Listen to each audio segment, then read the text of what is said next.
On a lot of machines it's called a picker, but Janome calls it a thread keeper.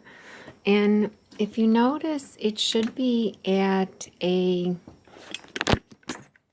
close to a 90-degree angle.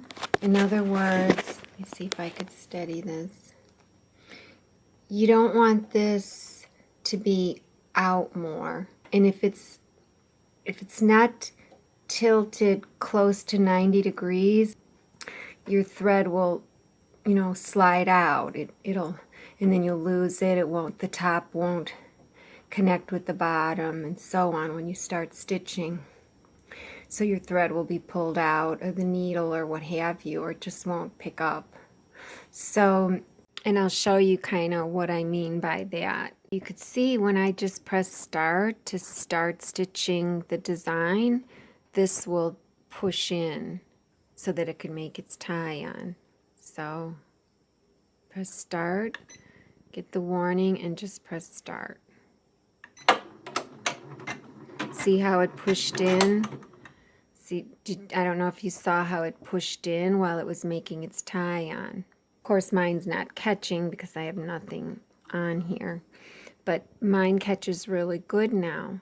So there was a point in this machine's lifetime where I did send it into Janome, and because my dealer went out of business, and they must have adjusted the solenoid.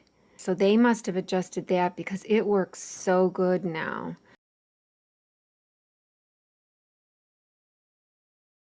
So my friend Tony educated me on the job of the picker in a little more detail. And what it does is when the picker gets pushed in, it doesn't get pushed in all the way where it's touching the bobbin. And I guess that's why you need a spacer if you adjust it. It doesn't get pushed in all the way, but almost all the way. And those two little prongs on the picker is what the top thread wraps around, and he said that it forms like a triangle of the top thread, and then when it comes out or what have you, I don't know if it's while it's in or after it comes out, that's when the bobbin thread and the top thread meet and form your first stitch. So it is important that that angle be close to 90 degrees, so that is an easy fix. He said to be very careful when you're moving the solenoid, so that's a little bit scarier to do on your own. So that was really great to know, the fact that it forms that triangle, a triangle of thread. So you basically have two things that are governing this first stitch and also your last stitch.